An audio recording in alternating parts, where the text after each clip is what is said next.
বাংলা ভাষাকে অপমানের অভিযোগ, সংসদ ভবন চত্বরে রবীন্দ্রসঙ্গীত গেয়ে এবার অভিনব প্রতিবাদ তৃণমূল সাংসদদের।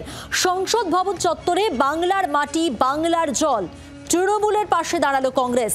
দেখুন।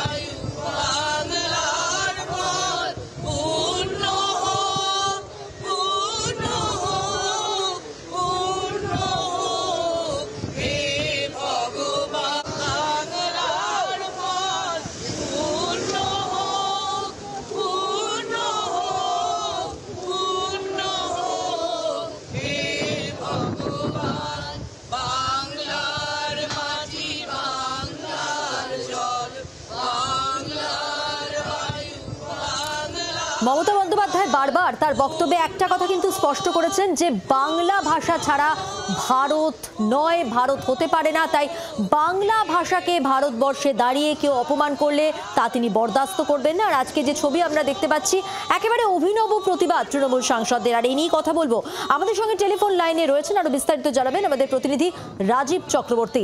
রাজীব, একেবারে দেখো, তৃণমূল কংগ্রেসের আর্থিক দলনেতা হচ্ছেন অভিষেক বন্দ্যোপাধ্যায়, এবং অভিষেক বন্দ্যোপাধ্যায়ের আজকে যখন তিনি লোকসভার নেতা হচ্ছেন, নেতা হিসেবে তিনি স্বীকৃতি পাচ্ছেন, সেই সময় অভিনব কায়দায় তৃণমূল কংগ্রেসের সাংসদরা বিক্ষোভ দেখালেন। তারা রবীন্দ্রসঙ্গীত গাইলেন এবং গান গেয়ে তারা অভিনব প্রতিবাদ করলেন। এবং এই অভিনব প্রতিবাদে দেখা গেল যে সেখানে তৃণমূল কংগ্রেসের সাংসদ কল্যাণ বন্দ্যোপাধ্যায় অনুপস্থিত রইলেন, কিন্তু তৃণমূল কংগ্রেসের লোকসভা এবং রাজ্যসভার প্রায় সকল সাংসদই উপস্থিত ছিলেন। মকরদ্বার সংসদ ভবনের প্রধান দ্বার, সেই মকরদ্বারের সামনে তৃণমূল কংগ্রেসের সাংসদরা সেখানে তারা গাইলেন বাংলার মাটি বাংলার বায়ু বাংলার জল, এবং এই গান তারা গাওয়ার পরে স্লোগান দিলেন বাঙালি এবং বাংলার অপমান তারা মানবেন না, এবং বাঙালির যে সত্তা, বাঙালির যে আভিজাত্য বাংলার, এবং বাঙালির যে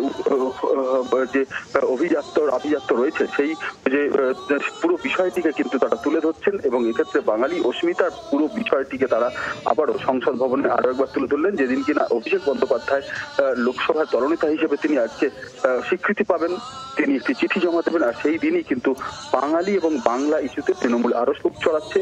সংসদ ভবন চত্বরের মকরদ্বারে আজকে সংসদ অধিবেশন শুরু হওয়ার আগে এই ছবি আমরা দেখতে পেলাম, এবং এইভাবে গান গেয়ে প্রতিবাদ এই প্রথম তৃণমূল কংগ্রেস তারা কিন্তু সংসদ ভবন অধিবেশন চলাকালীন সংসদ চত্বরে দেখালো, এবং এটিকে অভিনব প্রতিবাদ কিন্তু বলা যেতে পারে।